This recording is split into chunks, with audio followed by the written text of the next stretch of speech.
fan-owned club and a fan-owned club defeated. Dundalk get the win in Dalymount tonight. Welcome everybody to the Town End podcast. Before I introduce the guests, because it seemed to work last week, get your nominations in early for the Man of the Match Award, sponsored by Tony's Pizzeria. We just pick whoever we like, whoever comments in that we like. If we don't like you, you're probably not going to win a pizza, but send in your nominations now for the Man of the Match Award. Plenty to talk about in tonight's match. Introducing first, we've got Gally, the most controversial opinion after last week. We found out he's the most controversial opinion of Dundalk podcast going. Donald's back, the skipper's back, and we're delighted to welcome another guest on tonight, the author of The Transfer Market, Alan Gernon. How's it going, lads? Hi, lads. Thank you, Alan. How's things? Great to be Gally, on. Thanks, Dean. I've entered the Man of the Match competition for every show and never won a pizza, so you obviously don't like me. Thanks for that. You'll win the next one. That's Gally. He doesn't like, as you'll find out tonight, he doesn't like No, anything. I won it 1 week, and Tony Hewlin wouldn't let me leave Mead, so I couldn't go up and get it. So I think he passed it on. It's still probably sitting there for you. Yeah. Well, lads, look, there was, as I said there was loads to discuss tonight. Unfortunately, we had injuries.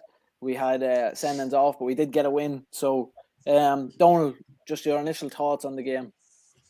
I thought we were absolutely fantastic.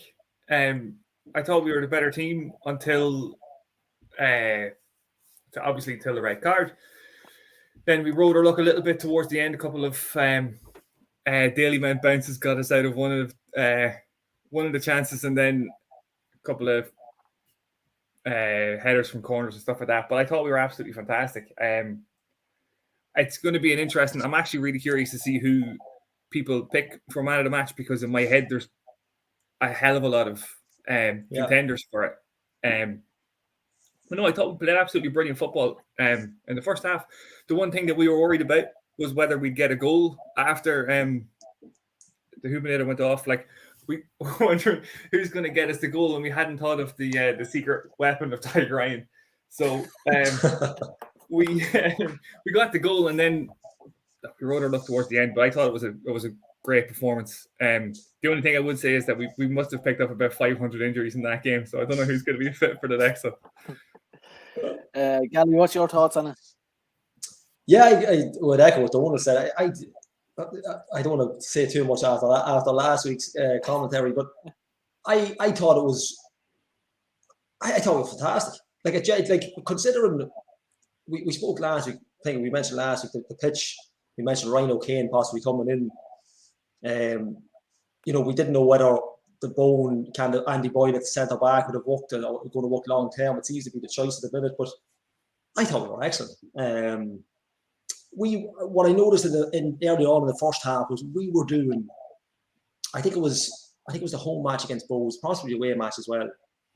We were getting in their faces, which is something we do, but it seems to happen to us at Oriel Park in particular a little bit more, especially with Bohs when Bohs come to town. I remember the last game that we played them.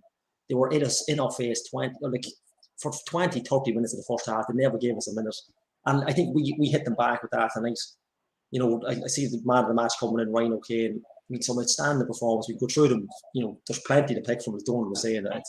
I have my own picks for tonight, but I thought it was an excellent game. Like, considering what, the sending off, we can talk. Look, I'm sure we mentioned the referees and, possibly free kicks for the goal and stuff like that. But I think as a team, as a unit, we can go on with the man of the match later on, but as a team performance, it's right up there. I mean, yes, it hasn't got the swagger of maybe a 3-0 or a 4-0, but as a strength in numbers, getting stuck in, not giving in, I thought it was excellent. I thought it's an outstanding performance. I mean, we've had some better games as such, passing the ball and movement and stuff, but getting stuck in as a unit, as a team, as that mental attitude, I thought it was one of our better performances of the season. Yeah, we just have a few comments coming in here saying, Gally, what are you on about? We were shite. Just because people want to disagree with you. No, but it was definitely a really good performance. Alan, I suppose for probably a sensible person's opinion on the game, what do you think of it? Yeah, well, I was when I saw Kane starting, I was hoping young Ryan would score the winner, and he did. Just turned out it was the the Bohs goalie.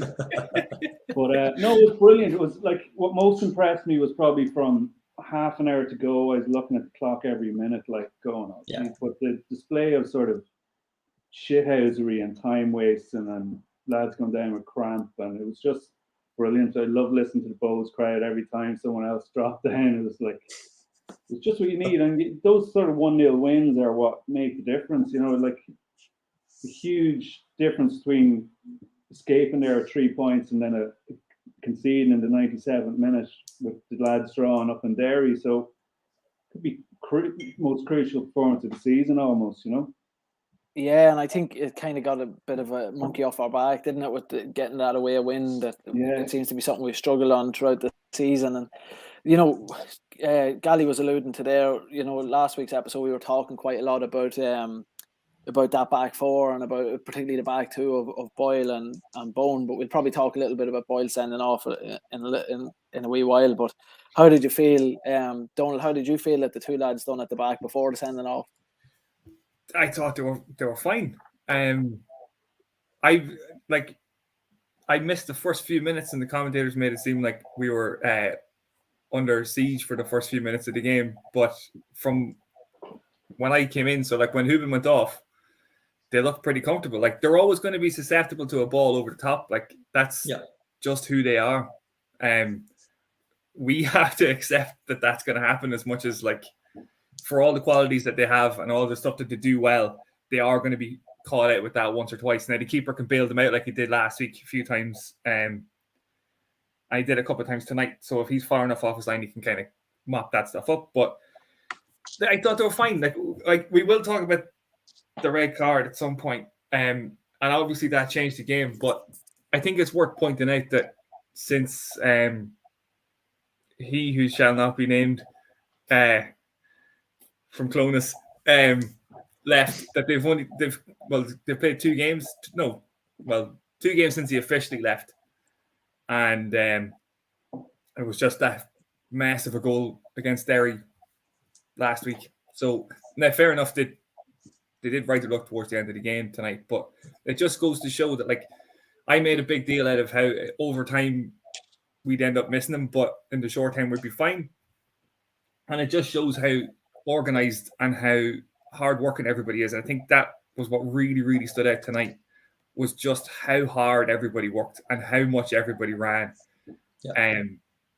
And like I said, there's going to be points where we might look at the two centre backs. It'll be interesting actually to see how McCourt does instead of Boyle, if that's what they decide to do when Boyler's suspended. But there's going to be times when we're going to look at it and think there's not enough pace there, there's not enough whatever. But for the most part, they've been absolutely excellent since your man left. So can't really ask much more than tonight anyway. So happy enough with that. Yeah, and I think, look, because you didn't see the first 10 minutes, I was probably the bad choice of person to ask. But Gally, you know, as the game started, it actually looked like Bohs had set themselves up pretty well with, you know, they were playing with a high press. They were putting our back four under pressure, where you kind of think it was going to be more of the same last week. Like, they lacked that little bit of quality. But yeah, I'd like your thoughts kind of on that back four as well tonight. Yeah, like, I no doubt Keith Long was listening into us last week. There's no doubt about it. But they were at the game last week. The full Bohs contingent were at the match, so they would have seen what went on. I suppose not what went on, but what they were going to be up against. But that's what Bohs do. I distinctly remember them in Oriel Park, and Dundalk, it looked like for the first 20 minutes, didn't have the ball for more than 2 seconds. They just couldn't hang on to the ball. The lads had just nailed them especially at the full-back position. They just seemed to absolutely get on them. But that's something that's there to be exploited, like Donald was saying. But, you know, everything's there to be exploited, I suppose. I mean, you can have 2 quick centre-halves that might not be good at heading. It just depends on who you put out. But I thought tonight, having seen Keith Long and Trevor Crowley at the game, Crowley would be an expert when it comes to doing the defenders. I've seen his warm-ups, simple warm-ups that I completely ripped off at Castleton Bells. But, you know, these lads would be well schooled and know what they're dealing with. And having watched them last week, that was the worry going into the night's match. I'm almost surprised they didn't get at them more. Like, some of that passing, like there was I can't even remember who was on the ball. It was the first half, probably 25 minutes in. a simple ball was on for Bohs and they were in. If you had just seen the ball, they were in. It might have been Liam Burt. I can't remember who it was. But the striker was in and they just didn't see it. And that's probably what let them down tonight. You know, I mean, even we're talking with Pat Hooban and waxing lyrical last week again, but he clears the ball off the line like a centre half tonight as well, early on before he goes off. All happens in the first kind of, 7 or 8 minutes. And that kind of set, I think something like that almost set the tone for the 2 centre half lads to say, right, look, we're going to be at this. They probably know what they're like. They know themselves, look, we're not the quickest, but I mean, if you get to the ball first, doesn't matter how fast you are, how slow you are. But I thought, like Donald was saying, it was there to be exploited, but Bohs just didn't take advantage of it.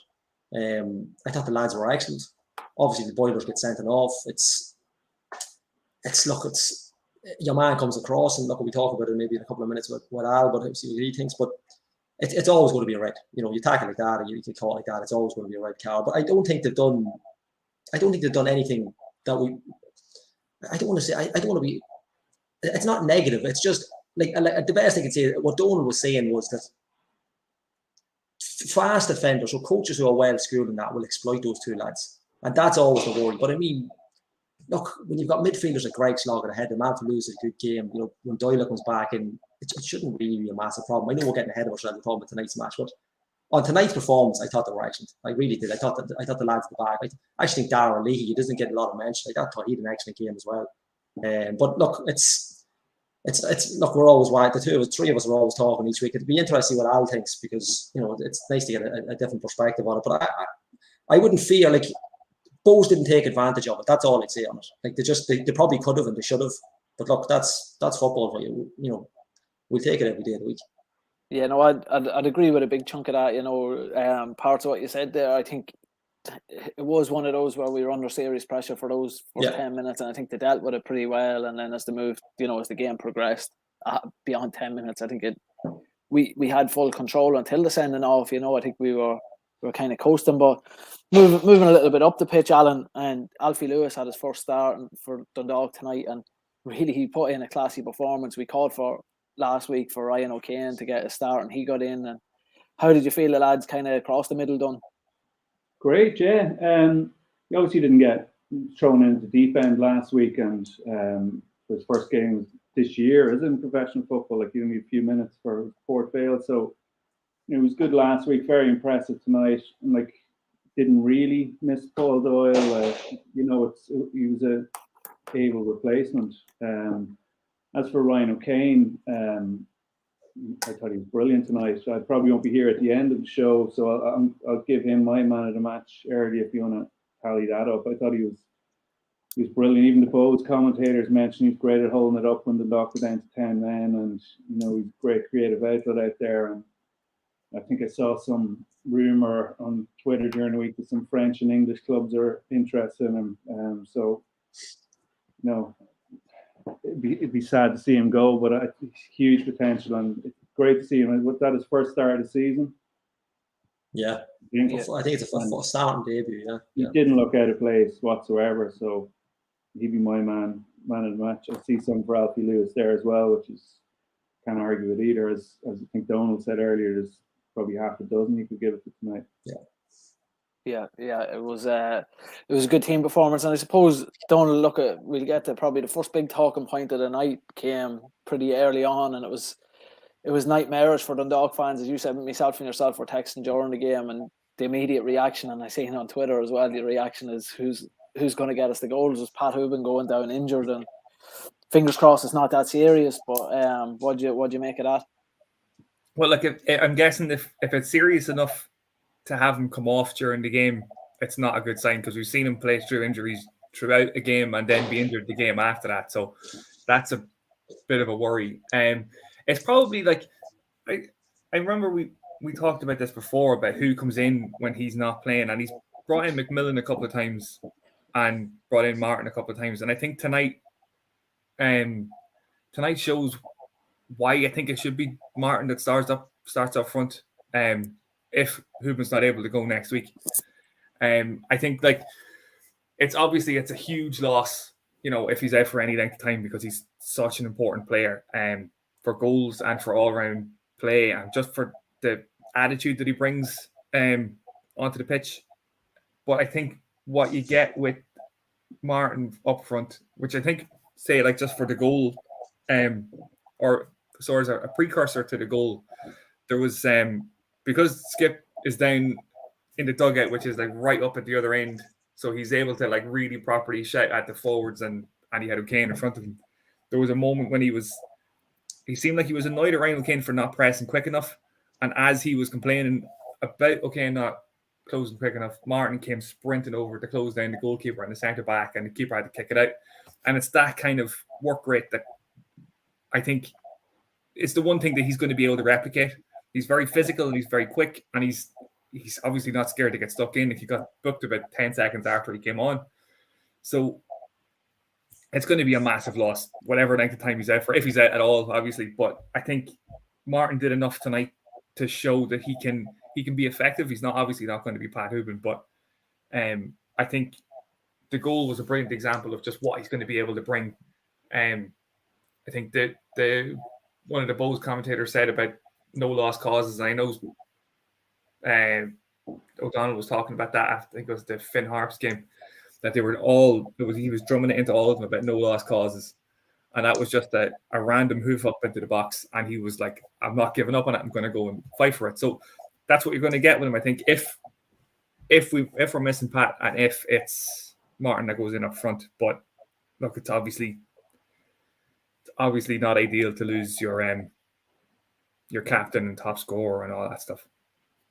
Yeah. I think one thing, Gally, that kind of, from what I could see anyway, whenever he came on, Martin, like the style of play didn't change. The commentators said on telly we went a bit more direct. I didn't really notice that myself. I thought we kept playing the way we did, although the goal came from a very direct ball. But what was your take on it? Like, as Donald says, he kind of slotted right into that position, didn't he? And that, not even the position, but that style of play, like we didn't have to change things where in previous seasons, I'm not going to say it last season anymore, I'm just going to say it in previous seasons, when we've lost a player of that caliber, we lost one of the big players in the team, it was almost like everything changed to make way for that player. So it was nice to see our game plan just it stayed the way it did, didn't it?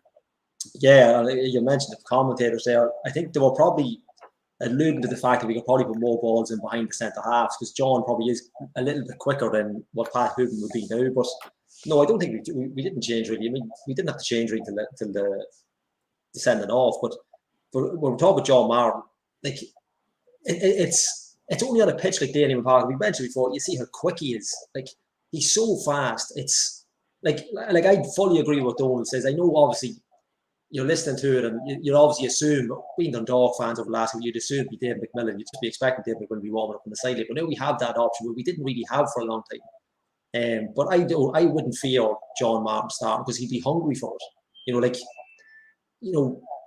Whether other strikers, look, David McMillan probably would have got onto that loose ball. Whether being quick enough to get onto the loose ball, I don't know. He definitely would have been in his mind, but would he have been quick enough to get across to the goalkeeper and get that off him? But I would have no fear putting John Martin in. Now, we don't know what Stevie's going to do. It's a big game coming up. We get the cup the following week as well. But I think his all-round play is excellent. Yes, he doesn't come probably as deep as Pat Hooban can, but he has that option of springing past two centre-halves. He's got the beating of a full-back as well and full pelt. I think him and Sloggett linked up really well when he was playing. I would have no fear of playing from the start. It's probably more surprised that he hasn't really started more games. I know obviously with Ryan O'Kane coming in, that was obviously the expected kind of replacement for Dan Kelly. But I think we could see. It's ironic. It's like sliding doors. I remember when Hooban signed, it took an injury. It might have been Fahar. I can't remember who the injury was, but it took him a couple of games. It was almost halfway through the season we really seen him. And this could be John Martin's chance. And look, we hope, touch wood, that Pat Hooban isn't severely injured. Like Donald was saying, he got a niggle last week and was able to hobble on. But we're hoping it's it's something that takes Pat Hooban off. It doesn't look too clever. But I would have no fear putting John in, but I definitely think he'd be hungry for it. I think it could be perfect timing for him. It's bad timing for Pat, obviously. But I wouldn't fear. I think it could be maybe the perfect antidote for Shamrock Rovers, because again, we spoke with Ryan O'Kane. I don't want to say last season, I don't want to say that anymore, but they don't know what to do with him. So pace like that, we're not used to having it often enough. So I'm all for him starting the game. He done himself like it didn't do himself out of the jail just tonight. I thought he was excellent. Yeah, no, I'm all for starting against Rovers. I think he could have a definitely one of the two centre halves in Tala next Sunday. Yeah, and I think the big thing as well with the likes of Martin, O'Kane, etc. is, you know, we mentioned it last week that Ryan O'Kane's a bit of an unknown quantity when it comes to your match analysis and planning ahead for the week. Like, Rovers aren't going to know a lot about John Martin, the striker, because Waterford, he played a lot in the wing last year, as you say, you know. So putting him up top, I think, again, they might not know what to do with him. So it's going to be interesting to see how that goes. And look, I suppose he was instrumental. He may not have got the final touch. Who knows? Jerry Malone says he did score, so that means he probably didn't get the final touch on the ball. But Alan, I'd be interested in your take on what I would describe as probably the goal of the season contender. It was. I can't remember what goal it reminded me of. Was it United against Spurs or Roy Carroll or someone was trying to scramble it out of the net? Yeah. But you noticed early on, I don't know if it was a Ryan O'Kane cross or something that the keeper flapped at, and then I think Alfie Lewis might have took a little daisy cutter. Then they obviously were targeting him then, and I thought he was suspect from early on from that cross, and I wasn't surprised, to be honest. So you'll take them all day long, but hilarious for the Dundalk fans. Yeah, definitely. I think Donald was it just about the goal? Is it a free out? I know obviously you don't care now, but how I was flabbergasted it wasn't a free out. No, not that it's a definite free. I'm just saying 9 out of 10 refs would give it as a free out. I would have assumed every single League of Ireland referee would have seen a goalkeeper and anybody connect, and he's going to blow the whistle. So it's probably the first time I've seen it that it's actually happened and it's been given. It was really odd. Look, take it every day. I think part of it was that I don't think Martin fully challenged for it. I think if he fully went in to head the ball, I'd say it probably would have been a free out. But he kind of he just let Ryan do his thing, didn't he? He was just like, go on ahead, you sort us out there. But it seemed like it took about 5 seconds to actually roll into the net too. Martin might have possibly been afraid of another yellow card. Maybe he went in hard on him. He might think, I want to get sent off here. So I'd say he couldn't believe. I'd say he played a lot on it the weekend because he came out he almost had a full grasp of it, which was frightening. He's a foot above him. To drop it, it's not like he's standing on the line. To drop it, for it to come out of his hand so fast and go into the goal, calamity. But look, fantastic for us. Is he a BB in disguise? But no, I think just while we're on the topic of the refereeing decisions or that great decision that he made at that moment in time, we did actually before that he missed a clear-cut penalty, didn't he, Alan? A few minutes before that, and then not long after that as well. I think just in extra time of the first half, I think we had another good penalty shout that wasn't given. Yeah, and when you see the home commentators conceding it was a penalty, it's a dead on penalty. But he wasn't great on. He gave a lot of decisions against Bohs as well that probably went in our favour and shouldn't have. So he was consistently bad for both sides, but we got the luck of the green tonight with the goal, and we probably should have had a penalty, but as Gally said, 9 times out of 10 we wouldn't have got the goal anyway. So look, got the 3 points, get out of there, and that's it. Yeah, it was interesting to hear that. It was interesting to hear the commentators whisper that it was a penalty. They were very quiet about it. It was I think that was a penalty, and then they moved on as quickly as they could, But it was an interesting first half anyway, and then I suppose the big talking point in the second half early on was the sending off. Donald, could we have any complaints really about that? I mean, you can. I guess no, really. I mean, you can look at the footage of it and try and pinpoint where exactly it is that Boiler actually connects with him, because it's not incredibly, to me, it's not really obvious where it is that he actually contacts him.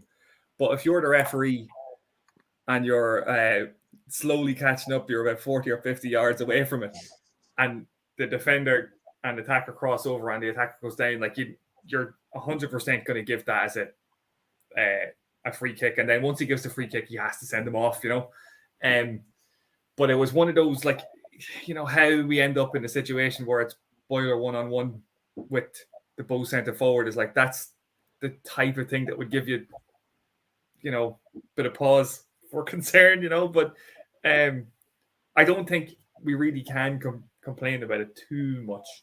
I mean, we can. I mean, no one's going to stop us from complaining about it. So if people stop us complaining, we wouldn't have a podcast. Yeah, the 10-minute podcast every week. We don't complain about any referee decisions. But no, it was. I mean, when I saw it, I was like, he's gone. And then when I watched the replay, I'm like, you can sort of poke holes in it, but it was a bit more worrying that he was in the situation in the first place. And then once the striker goes down, look, we all knew he was gone as soon as it happened. So the probably only saving grace from it is that it's not a yard forward. It was a yard forward. Yeah. I know. I might even be half a yard. I know it was close. I just can't remember how close it was. I haven't seen the replay, but like any forward on was a penalty. So obviously Nathan Shepherd would have saved it. But, I was just going to say, right, so Conan Burns, after tweeting saying quite possibly would have been the best goal scored in the LOI for a very long time if Boyle hadn't taken him down. You're like, he's outside the box. Anyway, you won't quibble with that. But look, I suppose just this is a good kind of segue to remind everyone, get your nominations in for the man of the match, because I think our man of the match probably comes out of anybody that finished the game tonight, that played the remainder of the game. And it was this was at times this season where we've been in positions where our backs have been against the wall. It's been very hard, because the team has been building throughout the season. It's been very hard for them to hold out. And as I think everyone's alluded to tonight, to see the team the squad actually hold out, put in that kind of a battling performance, and actually still go for it. It wasn't like they were just sitting back. They actually, like as Donald texted me, they kept the 3 on up top, and there was opportunities to actually get a second goal at times too. So how do you feel? How do you feel, Gally, about kind of how the game progressed after that? Look, when you play at Dalymount Park, it's going to be tough. Generally speaking, I mean, I know we beat them and drawn, but like generally, it's going to be a tough game when you play the Bohs. Now, I don't know if Steph said, I don't know if maybe 8 changes tonight. 8, like a lot of people, like even John Murphy was talking before the game started on Dundalk FM. Was it 9? Was it? The players had never heard of. A lot of players I hadn't heard of either. But it's a credit to Bohs that they're able to field these teams, and they always seem to produce these players. And some of them turn out to be top class, go across the water. But what's lacking with them, and it was the same in Oriel Park. It was a good game. They seem in the final third, they seem to just have that missing piece. I don't know what it is. They can't seem to find that perfect link man. Now, I know they've had one during the season. He's gone abroad, and they've had did Georgie over the years, but they haven't really. I go back to the first half. The 2 chances to go in on goal, and up against our 2 centre halves, and they just didn't see it. Like it's not that they didn't. It was a bad pass. They just didn't actually see the pass. Apart from that, I thought we were pretty comfortable. Like I know, we're under the cosh because we've got 10 men, but there was no. I tell you, the only time I panicked when Junior came off the bench, because we hammered him. Well, I'll say I don't know what you're using with me, but we hammered him last year. And when I see him coming off the bench, I was like, this is going to be it. This boy's going to grab an equaliser. And his chance was like it was in. I thought it was in. I can't believe it hit the post. I'm sure. I don't know, was that wee hill? I know Donald mentioned the pitch there. I don't know, was the wee hill that we dip at the goal? It was like moorland out on the Newry Road there from years ago. But only for him, I didn't really think. I didn't think. Do you know the way you get that feeling? It was just going to be our night. The luck was with us. Sheps was comfortable most of the night. There was nothing really. They didn't seem to have that penetrative kind of motion to get in. And apart from Junior coming on and scaring the living daylights out of us, well, me anyway, I didn't think. I won't say we're comfortable, but we definitely. And Alan mentioned earlier on, Ryan O'Kane, the commentators as well. Holding up the ball really well. They were saying John Martin should have went to the corner in the 91st minute. So it was 7 minutes to go. Why would he go into the corner? He took a shot. So I don't know what game they're watching sometimes, but I didn't really think we were on the Bohs probably should have put us under more pressure because we only had 10 and they didn't. And that's the story of Bohs season. That's what they're like. They'll only up their game generally for the likes of a Shamrock Rovers. But I thought we were not comfortable, but I definitely thought we probably, with 11, we probably would have made it 2-0. So I just think the only difference was we had 10 men, probably a little bit short for space, but I had more than enough confidence we were going to see it through. Yeah. And I suppose, Alan, after the sending off and you make those changes, sometimes games like that, where we hold on to 1-0, they're more enjoyable than going on and getting 2 or 3, aren't they? As a supporter, and it's something that. Well, even as I said earlier, like the tension of the last half an hour, where you're looking at the clock and every minute you're a minute closer to victory, and then you see the 8 minutes go up and you go, oh Jesus! But as Gally said, I when the ball hit the post that time, I just knew it was going to be one of them nights for Bohs, and we were going to get away with it.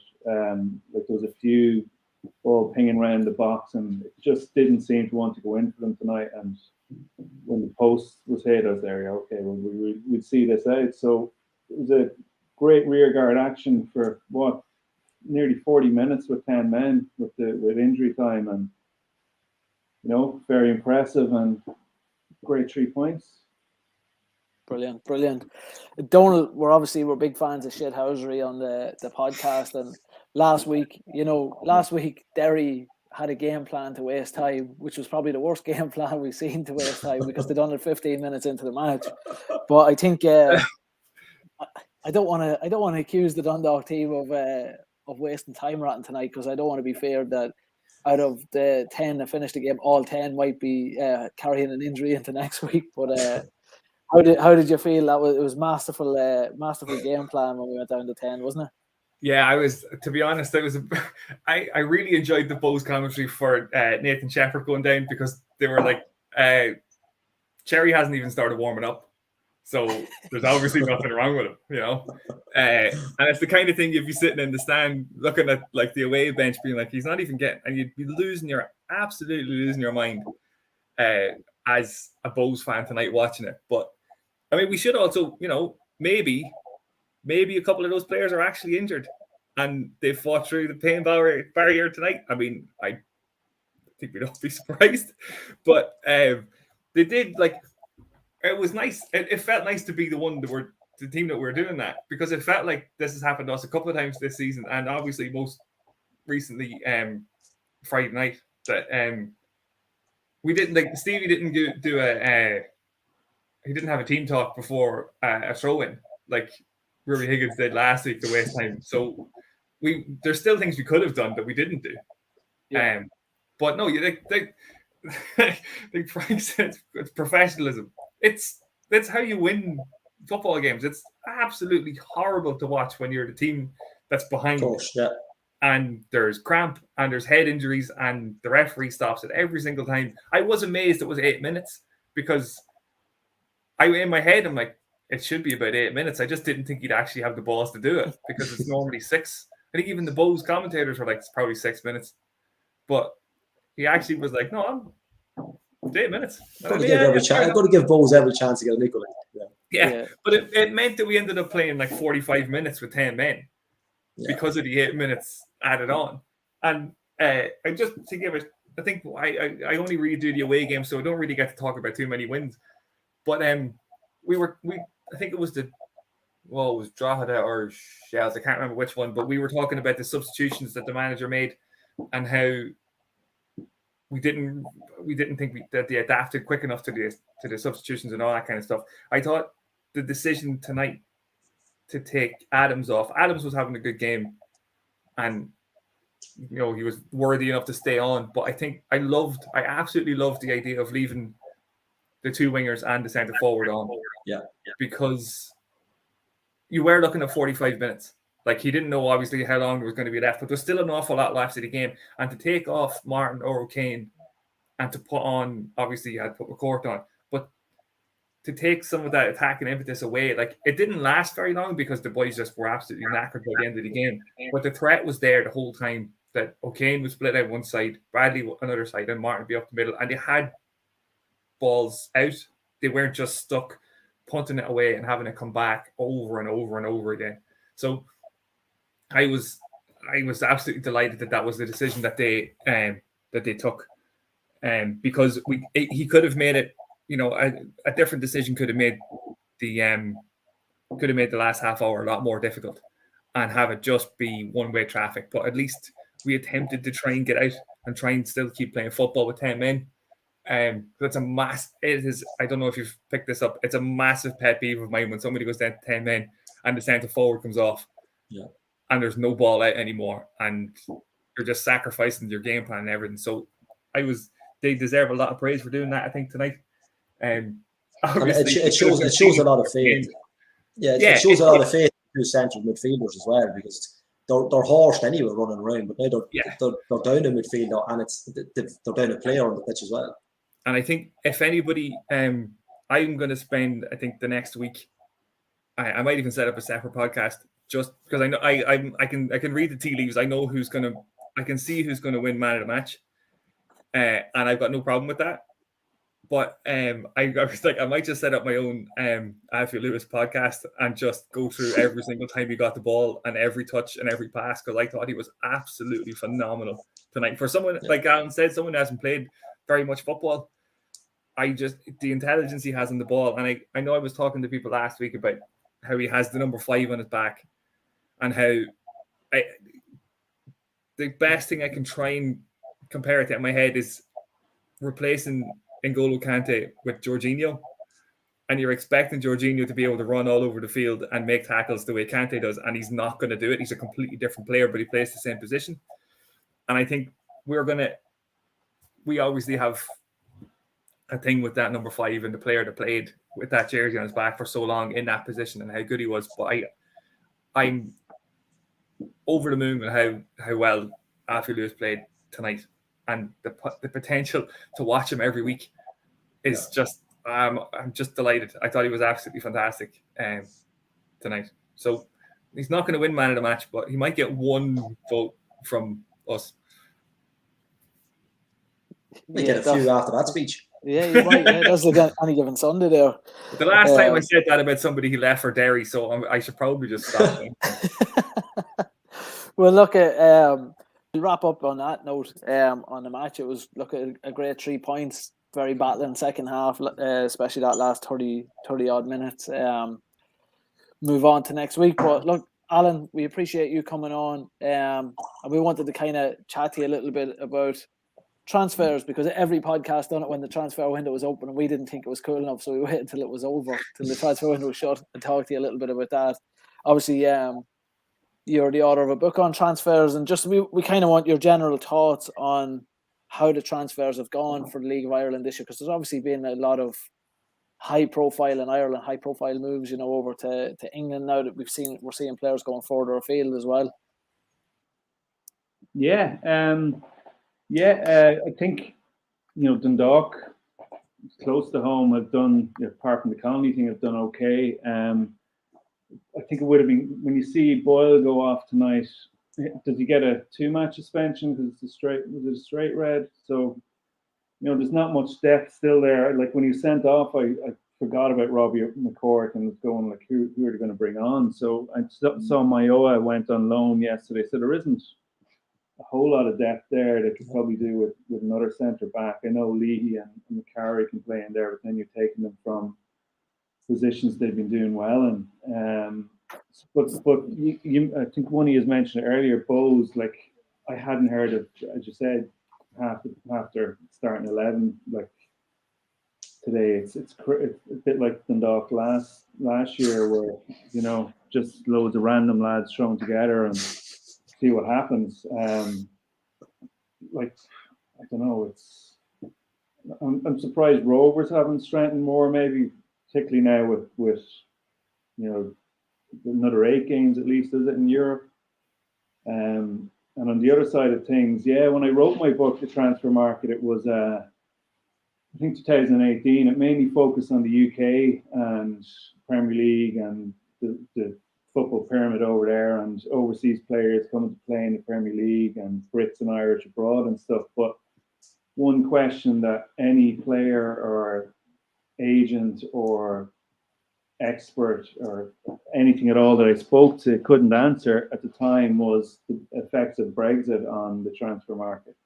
It was totally up in the air that short of time ago, but it's become apparent now for the Irish market what the benefits and the downsides of it are, I guess, where the young lads aren't going across as early, but they're the same guys that will be snapped up then after. The league are getting a couple of years out of them, and clubs getting admittedly small fees at the moment. I don't know if he's watched that or saw that agent in Off the Ball recently saying there's only like 5 or 6 clubs in League One that could afford a 6-figure sum for a player. So the lads that were signed by the likes of Fleetwood and that, no way they paid 6 figures for it. And I kind of figure in my book that at the time Neymar, he probably still is, he's the world record transfer fee. You could buy, it was 315,000 League Two players for the price of Neymar, which is just shows that so few of them go for an actual transfer fee. It's like it's all free transfers, or lads, they're in the transfer market because no one wants them really, like there's 15,000 transfers worldwide every year.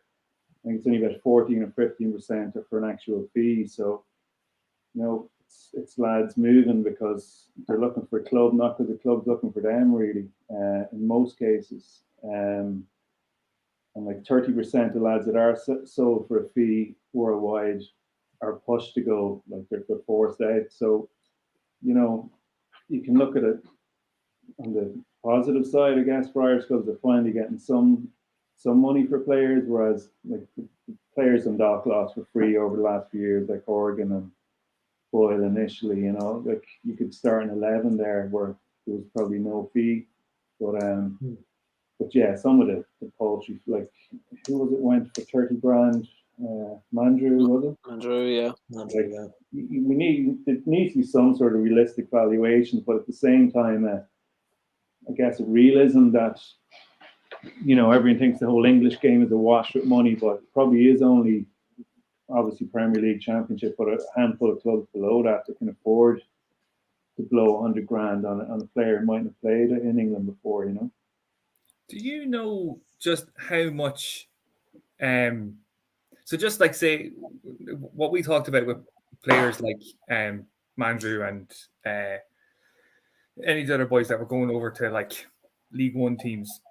Do you have any sort of idea of how much they're being sold on the idea of climbing through the leagues and working their way up? Or is it just like an agent will say, look, we can make whatever amount of money by going over here and playing for 2 years or 3 years or whatever it is? Like, do you know if these lads are being sold on like the dream of Premier League football? Because we've talked about this before, about the amount of lads that have gone over and just not gone anywhere and given up a good spot in the League of Ireland. Like, is that something that they're being told, or? Yeah, they're all sold that dream from like the age of 8 in England. Like I wrote a book before that called "Retired: What Happens to Footballers When the Game's Up," and at 16, if a player is on a schoolboy contract with a club, by the time they're 21, only 2% of players are still playing professionally. So that's the first wave of lads lost to the game. And then for the second book, then I had a chapter on agents and spoke to a lot of agents. And there's one guy I remember speaking to, I think he was Daniel Sturridge's agent, and he said, "Yeah, we'll chart a player's career almost. We give them a book that they look back on at the end of the career, and it's blank, and it's up to them to fill it in. But we'll pinpoint the chapters and the progression they should have." So there's a lot of pressure, obviously, from agents. There's a lot of money in it for them. And I went into it thinking, it's anti-aging thing. But most players I spoke to said that they couldn't have had the career they had without an agent. So it was I can't remember what the phrase someone said was, but it was like the lesser of two evils, having an agent rather than not having it.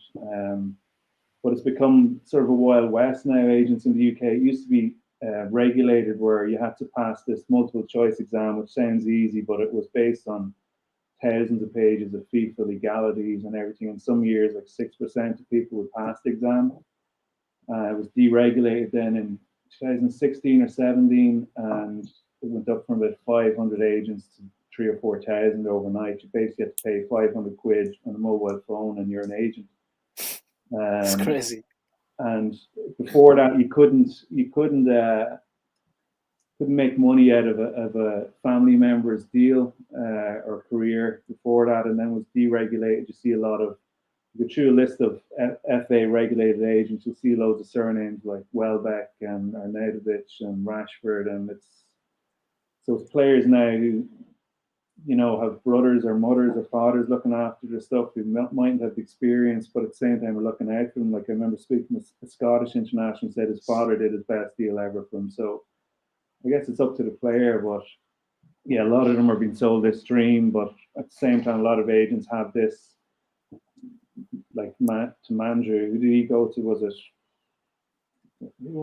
That wasn't Fleetwood, was it? Lincoln. Lincoln. So an agent might sell him, right? You do well for Lincoln, you get in the League One Team of the Year, and then you move up to the Championship to Millwall, or you know, and that's the progression. I don't know in individual cases, but that's a lot of the time from speaking to agents for a chapter. That was the case, definitely in the UK anyway. I think we'll bring in the Bohs thing, just to see him floating down the bottom of the green now. Yeah, there's Chris. Alan, I have a question for you, real quick. Obviously, it's very very close to home. I know that Donald doesn't like mentioning the names of former players, but we lost M. Connolly to Derry a couple of weeks ago.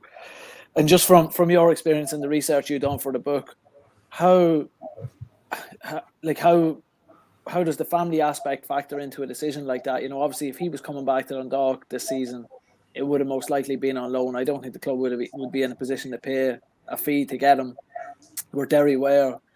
And for a player like that coming back to the League of Ireland, not just to the League of Ireland, but coming back probably on less wages, the family aspect is probably a bigger factor in it than just, I'm going to go to Derry because they're offering me more money. Does the question I'm asking you make sense? Like, yeah, and there's a whole chapter on that in the second book. Basically, the further on you are in your career, obviously, the more family comes into it. And like, I spoke to players who switched off their phones on deadline day, so they won't be forced to move. Their family are settled. There's three or four kids in school. Their wife has a family and friends around, and might have her own career locally, and they just don't want to move. I remember speaking to a guy who played for Sunderland, and he was sitting at home watching Jim White on deadline day, settled there for a few years, kids in school, got a call, you're going to Burnley.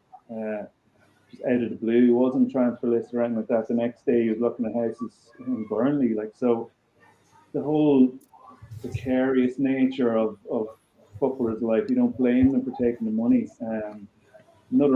Richie Ryan, he used to play in the League of Ireland. He's played a lot. He's been in America now. He said one move in America, he got a phone call to move to another club, and he hadn't even unpacked his boxes from the last one. That's just overnight, you know. Another guy, Liam Rosenior, I think he's the new Derby manager. His father was a player as well, QPR in the 80s and 90s, and he remembers being moved at the drop of a hat. Like, he grew up and was born in London, and his father came home one day and said, look, we're moving to Swansea tomorrow. And it's the same with his career. Like, he was one of the ones who said, like, it's a really really anxious time for players, where particularly if you have family and kids in school and stuff, where you have to consider that has to be taken into account. It's a huge factor, you know. And he said, like, one deadline day he was told, look, you're going. I think it was Reading or someone was trying to sell him, and he said, well, I don't want to go, and they said, well, you won't play for this club again if you don't. So, you know, there's a huge, that whole family thing is, when you see a player in Sky Sports, like, he signed for such and such, and he's lifting up the flag and, you know, signing the piece of paper, you don't see all that stuff that's going on in the background, where, you know, could be lads, like, I spoke to loads of foreign players that moved to England, and they just couldn't deal with it. You know, they'd learned English at school, but they couldn't get by for 10 seconds with what they learned, and they had other stuff going on in the background. They're thrown in at the deep end, and it's scary. Some of the stories they came back with. In the UK, the player liaison officers now where they'll do everything for you, but at the same time, there's still guys that, like Chris. I opened the book. I know you're a Villa fan, but it was the Villa player welfare officer was waiting for a new signing off the plane in Birmingham Airport, and he'd been hiding in the airplane toilet for an hour. He was sensory overload, the noise, and he'd never been anywhere like this before. I think he'd been in Europe for a game for a day once, and and then you see after a few games he hasn't scored or something. All the headlines are he's a flop, but you don't see all this stuff going on in the background, I guess. Alan, just on the other side of that, and I suppose to bring it back to Dundalk Football Club a little, like we've got a lot of young players suddenly come in on loan, like it must be hard for them too. We used to hear a lot of lads from town who went over and got homesick very easily. I'm sure that's a big factor into a lot of these. Like, we were very lucky that so many lads settled this year, but like that could go wrong as well, and it must be tough for them. Just being told by their parent club, by the way, you're away to Ireland on loan. Yeah, and that's why, like, despite the performances, a lot of sympathy for some of the lads last year to come over. Like, it's hard enough at the best of times, but during COVID and lockdowns, we couldn't leave your house almost at some stage. And when you're coming from Faroe Islands or Albania or South Korea, like it was crazy. So I had a bit of sympathy for them like that. It seems like the lads, obviously the language helps with the Welsh lads and Stephen Bradley and things like that. So it seems they settled, they're all in the house together. And they seem like normal down-to-earth guys. Whereas in England, the clubs are more mollycoddled the players, I guess. Like Niall Quinn was telling me that when he was chairman of Sunderland, they bought some fella from overseas, some young guy, put him up in a lovely apartment in the city centre, and he complained to the player liaison officer he couldn't get his clothes cleaned, and when the man went out to check it out, he was putting them in the dishwasher. Like that's how out of touch with real life that a lot of these players in the UK anyway are. Another fella who played for Spurs from Cameroon International called a lad out because he couldn't figure out how to use his Hoover. Like he was telling me, he laughed about it, but it was just shocker. That's how mad it is over there. But it's obviously a bit more down to earth here. They're not earning those sort of Premier League wages and mollycoddled as much, I guess. Yeah. Look, I suppose there's a question in there from Frank Harlan. We'll get to that in a second, Frank. I suppose the other side of that then, Alan, is the small percentage that do make it from these young players as well. And then all of a sudden they find themselves out of football very, very easily. That can happen. We've been very lucky to a certain extent when, in particular, I'm thinking when Stephen Kenny was here, I had an eye for picking up lads who had fallen out of love with football and been rejected from the UK.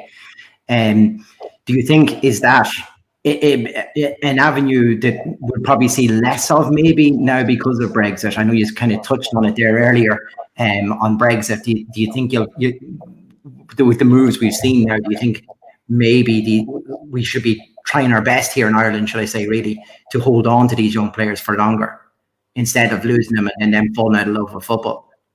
Yeah, possibly. The other side is you can't really hold on to players either if they want to go to play in like Italy or like there's been a few moves to Italy, a few moves to Holland, and you can't begrudge some moves like that. But there's some that you look at and go, Lincoln, really? Like, with all due respect, like he's missed a European campaign now, group stages and stuff. Like, it's hard to know. And as we said earlier, money tends to play a big part in it.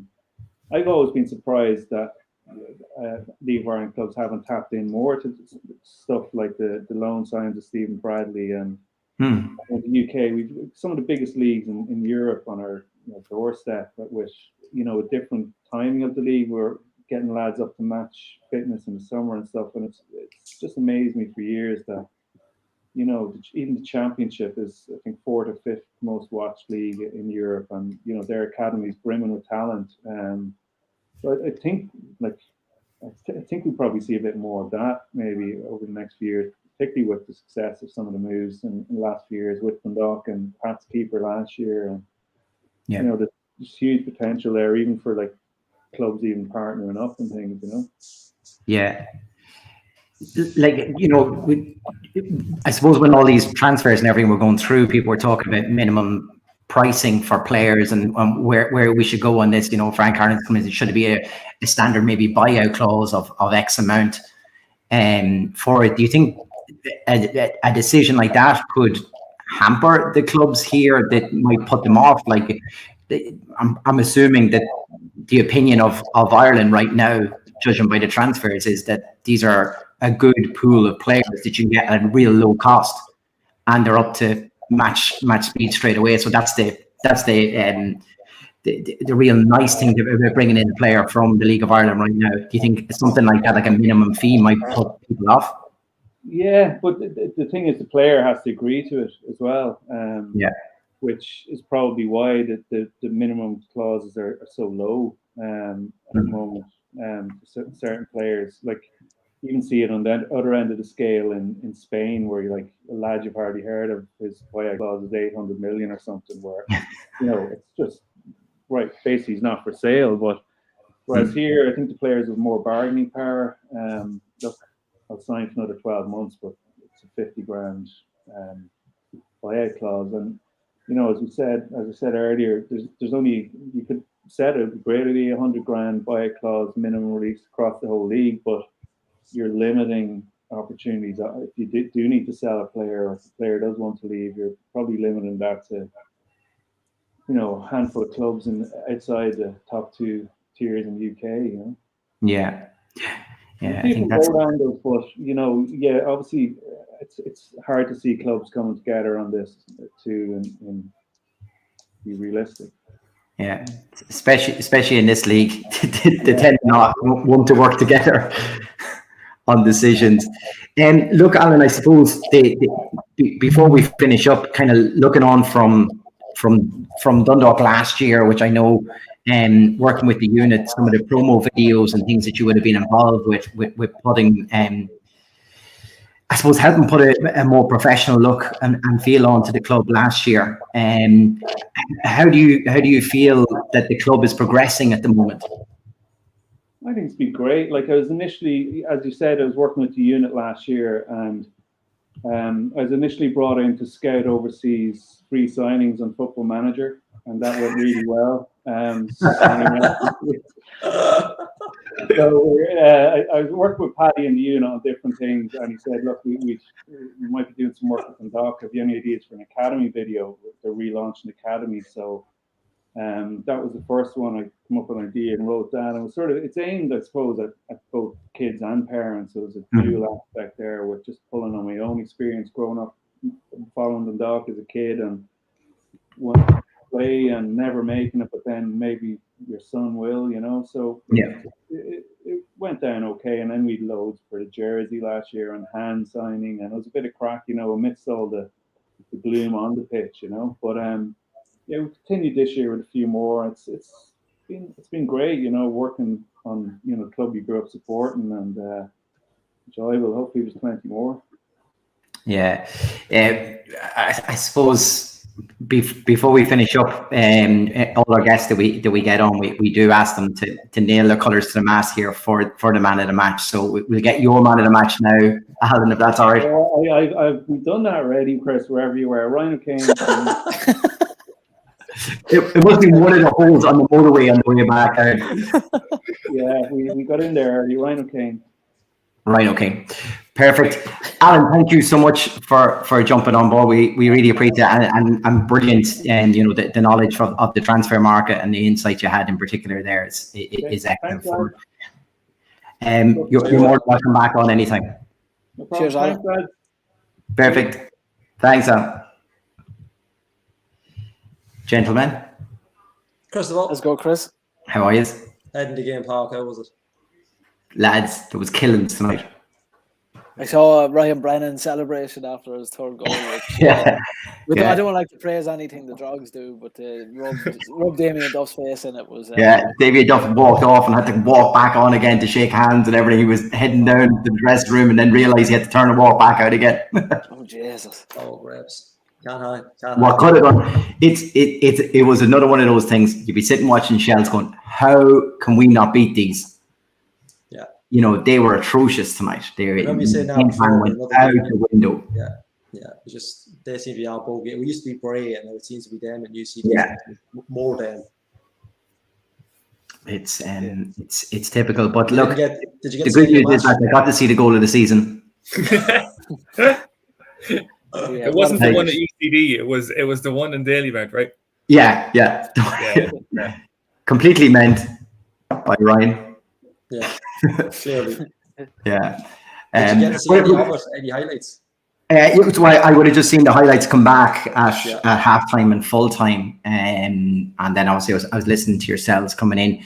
But the thing I liked about it, because the Drogheda game was still on, but I could see that there was a goal on the laptop beside me. So Paul Crowley was on co-coms, and the two of us were watching the Dundalk match at the same time, on a separate laptop. And I was like, oh, it's 1-0. I wonder who scored. I was waiting for our game, the Dundalk game, to wrap up at halftime so I could watch the first half highlights. So I scrolled through Twitter and I was like, oh, it's Darragh Leahy scored. No, wait, John Martin scored? No, Ryan scored. What is going on? I had no idea. And then from listening to you on the way down, I'm still no clearer.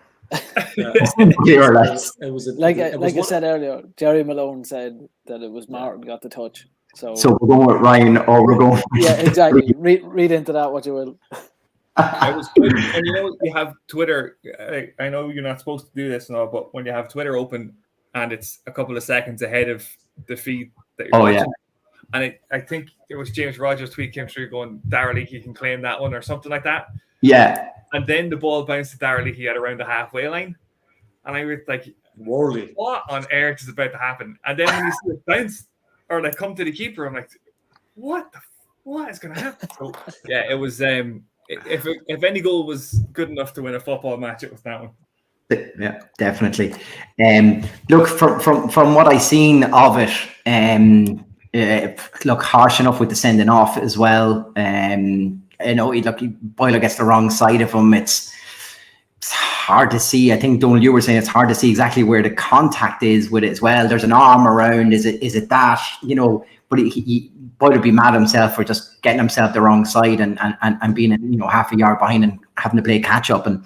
And I think, like you said, you know, even when the ref's that far away, you just don't want them giving the decision to have to make it. And unfortunately, you know, that's exactly what did happen tonight. But it's a bit different to the Finn Harps game when we won away there, where we kind of dominated the game and played well, and we were, you know, rightfully coming out winners. And then Derry after, it was a bit of a ding dong match, and we went ahead just after, you know, they had equalised and we got ourselves back in front. This seemed like a real ugly win, you know, that you don't really associate with Stephen O'Donnell team, in particular our team, this year in particular. And I think it's good just to see a different type of win under Stephen Kenny previously. I think we've seen loads of different ways to win a match. You know, there was late winners and equalisers, and I think we had a touch of that the previous week in the Derry match. And it was just to go out and slog out and win. And I think, you know, from listening to yourselves, then it was, you know, I think Gally might have been yourself just saying, you know, didn't gamble or maybe it was yourself, Donald, didn't gamble and taking off the striker. You know, held the formation and it's, you know, it obviously stood to us because Bohs couldn't throw the kitchen sink at it as much as they did bringing on Junior for Gally, I assume. You know, it just showed that he can now say, you know, you played really, really well against Derry and you got something out of that match. You played well, dug in as a unit this time, as a whole team, including the guys that came on and stuff like that. And now you're after digging out another away win to chalk that one up and keep us where we are. And then you look at Shamrock Rovers and Derry's result tonight as well. So this was really an important win for us tonight, just to keep a bit of momentum going on that as well, you know. And now you think you got that Rovers match coming up next week. They have a lot going on with their schedules and everything else right now. Where is our game and what they're thinking towards? We've a free shot now at this. Yeah, an absolute free shot to go in with confidence brimming I suppose the only downside is, Boyler's suspended now. We don't know the extent of Hooben. Is Boyler going to be suspended straight away? That's the thing. He might. I think straight red. I think he is, but then he might get another 2 games then in 4 weeks' time. That's true. I think for a straight red, I think you miss automatically the next game, and then anything additional then might not be straight away. I think I could be wrong on that, but it's looking it's league. Probably wait till we get to the cup final and then ban him. Yeah. I've reminisced of poor Shieldsy missing out on that because of the yellow cards, lads. Disaster. Well, look, as I didn't see the game, it would be completely remiss of me to try to pick a man of the match. So, look, we'll go around the houses here. Gally, I'll come to you first. Oh, me first. Well, I give a shout to Donald for earlier on. I didn't know how many people would mention Alfie Lewis. Now, he's not my pick, but he's definitely up there. I thought he kind of went under the radar a little bit. A lot of people haven't mentioned him. I checked Twitter there recently when Al was on, but there is a few people mentioned him. I thought he was outstanding. Ryan O'Kane, excellent. Darrell Lee, he was really underrated. I thought he had a cracking game, and John Martin when he came on. But I think I'm back to old school. I can't see past Greg Slogger tonight. I thought Greg Slogger was top class. I don't really think anybody had a bad game apart from Junior. But for me, Gally, you're only sucking up the Slogger because you were abusing him last week. So let's call it. It's a nice flip. It's a nice flip flop up to what we call the one time that you can just. It's like this is like an open goal. Ryan O'Kane, man of the match. It has to be. No, it's the obvious thing to go for Ryan O'Kane, but I just thought Greg Slogger was that immense. It would be bad form not to give. I would say the amount of names that have come in for Ryan O'Kane, I'm sure he might outnumber everybody, even if Chris, you didn't see it. But I just can't. I can't after the bait I gave him last week, him and Adams. I just can't see. I thought Greg Slogger was just outstanding tonight. Outstanding. And look, mentioned to Ryan O'Kane, Alfie Lewis as well. Don't really agree. I thought he was excellent. Mm-hmm. But Greg Slogger for me. All right, Donald. I think I'm going to be like president of the Alfie Lewis fan club. It genuinely was a night where you could pick Ryan O'Kane, you could pick Greg Slogger, you could pick like John Martin for. It ended up being 90 minutes near enough that he was on. It was absolutely phenomenal.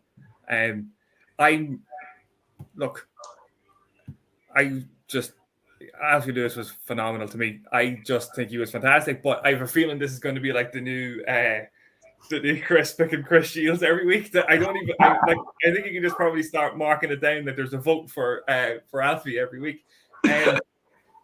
But I see.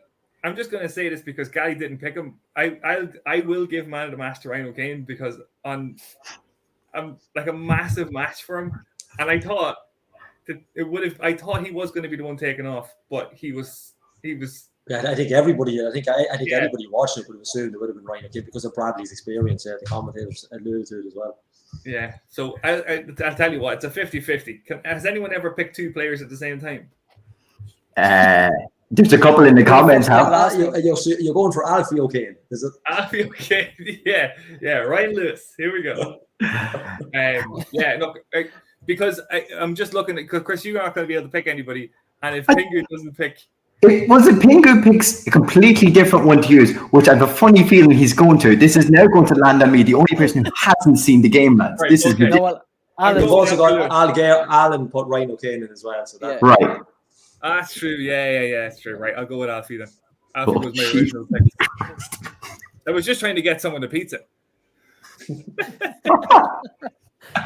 Pingu, please be good to me here. Yeah. He's looking at notes, lads. You're all right, Chris. No, you're okay. All right. I would have picked between 2. I thought Ryan O'Kane played very well, but he wouldn't have been my pick for man of the match. I think. I thought Sam Bowen was very, very good tonight. I thought that was probably his best Dundalk match. I mean, in the first half, when we were talking about the pace that Bohs had going forward, and at one stage he just does a Cruyff turn, where there's a Bohs player right behind him and just like strolls out of the back. So Sam Bowen was up there for me. I thought again when Boyle went off, I thought he stood up and was kind of but you're the whole team on me here, Paddy. I'm sweating. I'm absolutely sweating. I'm gonna agree with Donald. mainly because he's not Gally. No, I'm going to agree with total, and I'm going to pick Alfie Lewis because I thought he set the tone for how he was going to play in the first half. Where when we were under that pressure in the first 10 minutes, he actually ran into the 6-yard box from outside the box to stop a clear goal, at one stage. And then he's just picking up those little pockets in the middle of the park and getting on the ball. And it's been a while since we've seen someone play like that. So for me, I'm going to go with Alfie Lewis. It tells me a lot of what's happening in the show, lads, when I have to go back through and I see Philly Hughes comments and everything in here tonight. What the hell was going on here tonight, lads? I just on Alfie Lewis, it'd be interesting to see him next week. In Tala next week, it could be a real, barring there's nobody that hits by Eton next week during the week with injuries. Danny Miller's going down his wages, but it'd be interesting to really see him against Rovers next week. I know the Cup the week after would be great, but the Rovers game is massive on Sunday. Should have bide your time, Chris, while I look at draw. Yeah, right. So there's a fair few here for Alfie Lewis, all right. We've Jason Crawley though was watching from watched the game in Lanzarote, and I can only assume he's still in Lanzarote watching this, or it was a weird flight home or something. I can't quite figure it out. And I'm thinking it might be nice for him to come home to a pizza, because you never want to cook as soon as you come back home. So we could give it to Jason Crawley. So Jason, whenever you are home, there's a 15-inch pizza there for you in Tony's Pizzeria. He said there's a toss-up between Greg Slug and Alfie Lewis, so I had this one sitting ready. I didn't know what way this conversation was going, by the way. So congratulations, Jason. You are a winner tonight. Thank you, everybody, for voting in, and the lads for their comments. Look, well, I suppose a big talking point now coming out of the match is with Pat Hoban gone and Boiler possibly suspended, we're going to have a bit of a reshuffle here in probably main leaders of the team, and some people are going to have to step up here for captain's armband and stuff. Pingu, I'll come to you first on this. This is going to be a big decision to have to make by Skip now. Yeah, I think the skipper Sloggett done all right when he got it, didn't he, in the second half tonight, after Boiler went off. But we talked again last week, and I see Sean O'Brien's actually talking about the Andy Boyle slander. And I think, for anybody that wasn't listening last week, really, for a quick recap, the reason why we think that Boiler's staying in is because of that experience. We don't have a lot of experience where him and Hoban are probably the only two real established players in the team. So not to put a dampener on the episode, but that would be a little bit of a concern to me going into Rovers if we lose those two massive leaders and we don't have a fully fit Brian Gartland, to come in, maybe to step in for Boiler. It's a chance for Sloggett maybe to step up. I don't know how close John Mountney is to playing. I don't know if that's someone that maybe that Skip will put in, just to have that leader on the pitch. But that's a little bit of a worry for me, to be completely honest, lads, is who's gonna step up and be counted. Yeah, I suppose, Gally, what's your opinion on this? Where just a couple of key decisions now need to be made. One in personnel, I know you were talking about earlier on, but in this captaincy and leadership, looking at this team, you're kind of looking at probably more experienced heads to get in there. But they're two key players really to this team and the form we've been on, and they're very hard to replace, aren't they? Yeah, but what's more important is that Jason Crawley's only landed in Lanzarote last night, so and he already had the pizza. Get a pizza sent out to him. No, that's a disaster. But look, it is. But I mean, look, there's players like when you miss Boiler, Hoban, even McMillan. I know he's not playing, but again, if he was on, he has that leadership. But I mean, I do think Stevie's mentality and Podge's mentality on the sideline.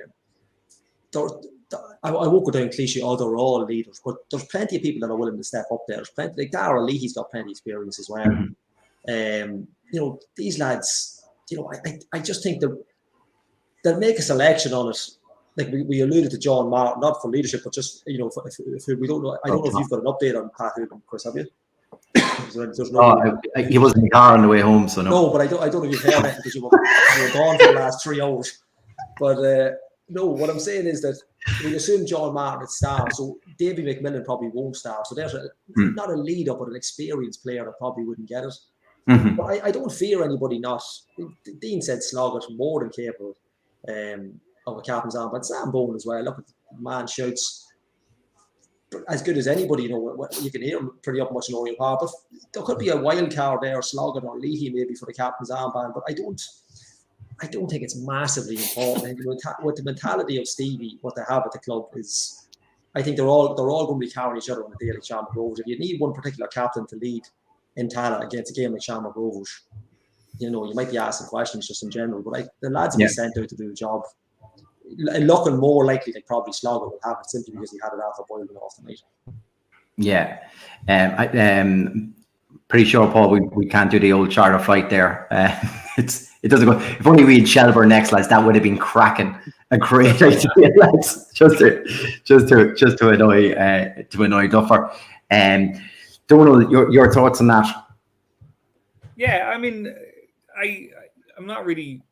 I don't think we should be too worried about the leadership or lack of leadership. I think they're a pretty solid group of players, and like Gally said, I think it's been drummed into them that they're being taught this way of playing football. They're being taught like go back to after the Finn Harps game, the thing of Skip saying about like no lost causes and stuff. Like these lads are being taught to fight for absolutely everything, no matter who it is that's on the pitch. And yeah, like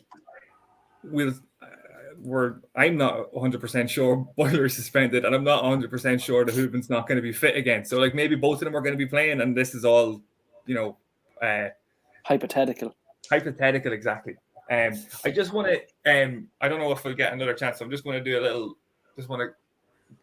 side note. Like, so we lost two massive Dundalk fans during the week. One of them was Patsy McCabe, was very close to my family, and lived around the corner from my family.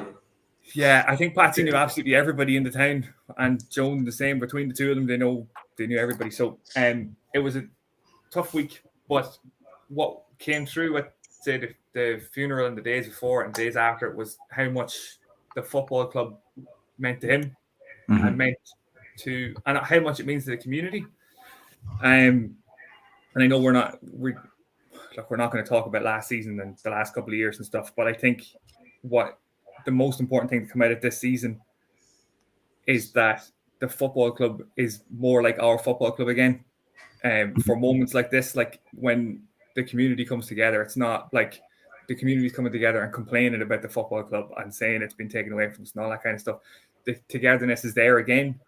Like I've been saying all season, the results have been phenomenal, but the most important thing is that we have our club back in the community and it's part of the town and everybody feels like they're part of it. And I also just thought like the performance tonight, the manner of performance to get the 3 points in the situation that they got the 3 points in was a pretty fitting tribute to the people that we lost during the week. So yeah, just wanted to give a tiny wee shout out. I'm sure everybody that had any connection to either Anthony or Patsy was thinking about them tonight when the game was on. So yeah, they're all in our thoughts as well. Absolutely, yeah. And the sympathies on to their families, and I can only imagine Patsy yelling at the last half an hour for that match tonight. Like, gee, you wouldn't want to be beside him for that, I can tell you. It would have been from minute one. I don't even know like what state would have been in by the end of it, but yeah, it would have been there. Yeah. We'll definitely, that victory was for them tonight. Lads, a side note there on Jason Crawley. So he's just landed in Lanzarote last night. He watches the game tonight in Dermot Keely's bar, and then he goes and wins a pizza. Lads, that's just their best holiday ever. That is the way to do it. You can probably fly home tomorrow. Yeah, I don't know. You can come home with the Pats team. Going holidays and shooting into us Egypt. Yeah, perfect. Look, I'm sure you guys have probably covered off everything before I got on board anyway. So we'll have a quick look if I'm able to quickly bring up the table. Can I? Yes, I can. I'm in like Flynn tonight. So Shamrock Rovers stay on top, 25 games played and 53 points. We are now only 4 points behind, lads, with a game more played and a nice little gap now back to Derry of 4 points, which is brilliant. I know they have a game in hand also, but I think points on the board are definitely more important there. A point behind that is Sligo Rovers, and that wraps up the top 5. After that, then Bohs, after their defeat tonight, stay on 32 points. Shelbourne a point behind on 31 points after their defeat in Head in the Game Park. And Drogheda go up a point behind them after their victory tonight, with plenty of extra games played than everyone else in the league. I don't know how they managed to do that one. And UCD back off the bottom of the table on 16 points, and Finn Harps now bottom on 15 after UCD's victory against Harps tonight. Gents, quick look at the table there and your thoughts on it. Pingu, I suppose just that gap back to Pats in 4th, it's from ourselves, it's real healthy in that chance that we have a European shot here. Yeah, I think, look, every win we get now at this point, it's a step closer to Europe, isn't it? So it'll be interesting to see, after Pats get knocked out of Europe, how they're going to perform moving forward. There's usually, for teams like them, Bohemians, we saw it last year, there's that kind of European hangover. So fingers crossed they go on a big losing run now and we start winning. So, but yeah, no, it's great to see that gap kind of extending tonight. Yeah, look, Donal, we seen it with Sligo last year when they finally came out of Europe. Everything went haywire in that squad, and you think that's the peak of how great and the highs that both Pats and Sligo have had over the past few weeks with the European experiences. It's probably a bit of a come down now, back to league matters for them, and you hope that there's some drop in form maybe with these teams and maybe levels that the lads were playing at. Yeah, and I mean, the only thing that you can say for both of them is that they're pretty close in points to each other, so they know they're going to have to battle each other to finish 4th and then hope one of the top 3 wins the cup. So it's pretty much laid out for them that they know they're going to be going toe to toe. But them post-European games can be just strange affairs. I think Rovers drew at home with Drogheda, didn't they? After one of the European games already, weird things can happen. So yeah, we just have to make sure we take advantage of any slip-ups that anybody has. And look, if we win, when we win on Sunday night, we believe in everybody in our dust. So look, yeah, the post-European slump, hopefully it happens to everybody except, well, it's not going to happen to us because we weren't in Europe. No, we're all right. We just want to make sure we take advantage of situations like that.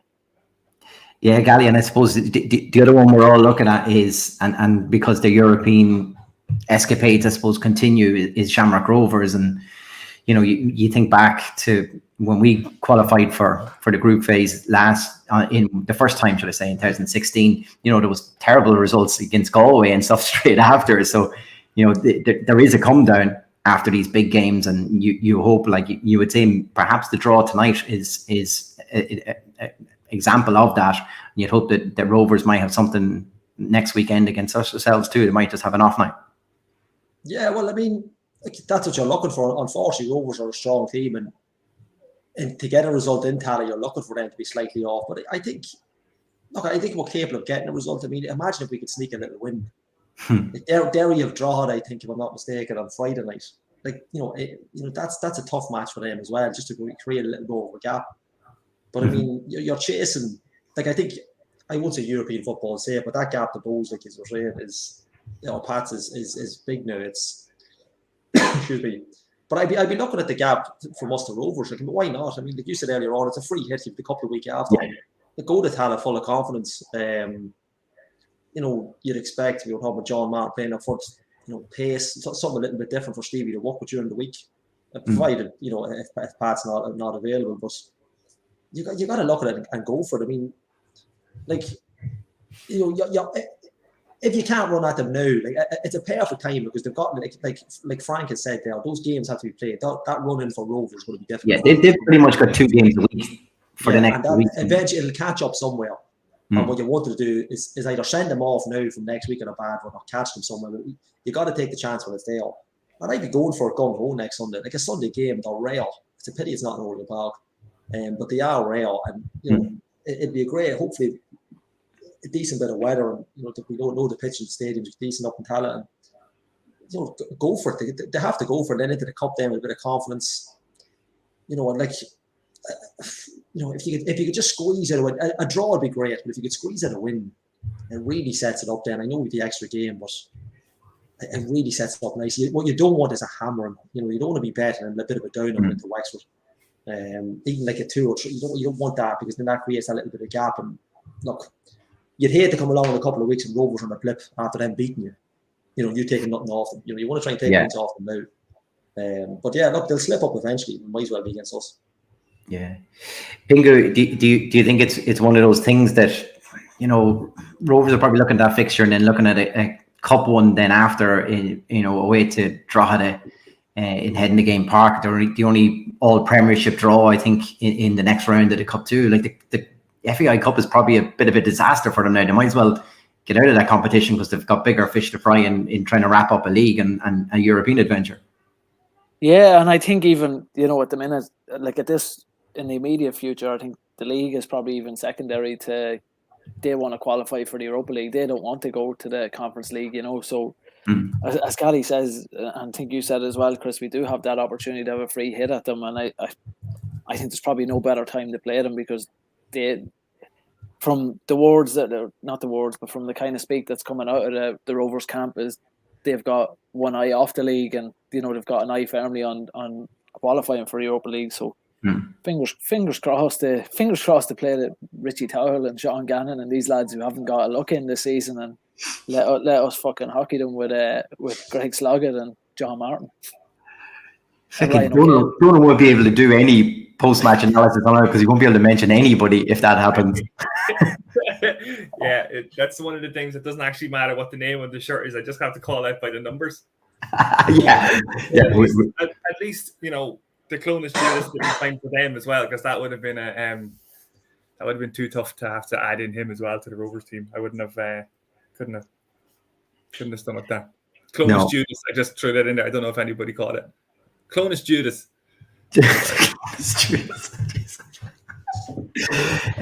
Well, look, I tell you what. Just before we wrap up, lads, in the current situation we are, let's say, which is more important right now?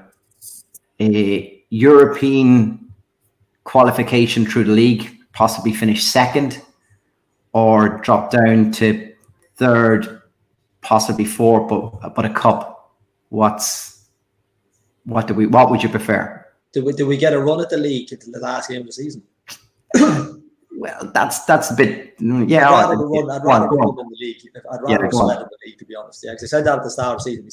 Steph got into it at the start of the season. I'd rather finish second in the league. Because your league standing is your bread and butter. Look, cups, you need a lot of luck in cups. Yeah, I get it, but I'd rather finish second in the league. Now, not for the next 10 years, but I mean, if I'd rather run in the league and take it right down to the wire or as close as possible. Yeah, that'd be me. Just because that's your be all and end all. You know, Brave won the FAI Cup for God's sake. Who's in the final against us? Oh Jesus! Derry. Oh yeah. Okay, I'll take the cup then.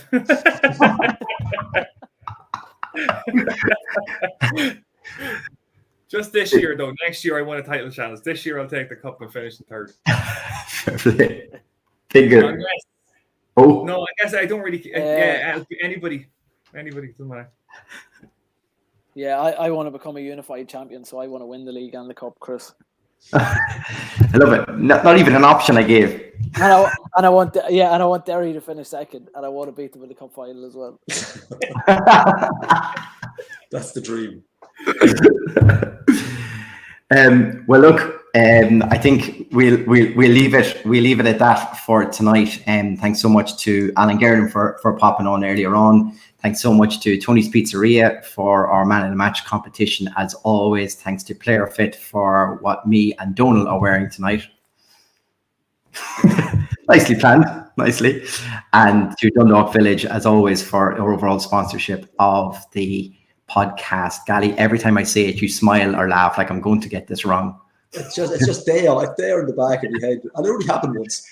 Yeah, and I'm thinking like Alan's originally from Loud Village. That was in my head literally through that. I'm not even gonna lie to you. Final word tonight. Who has a final word based on this tonight? Gally. I like Jason's final word. I like Jason's post. We can just leave with that. Pressure on Rovers to perform. Let's catch them cold.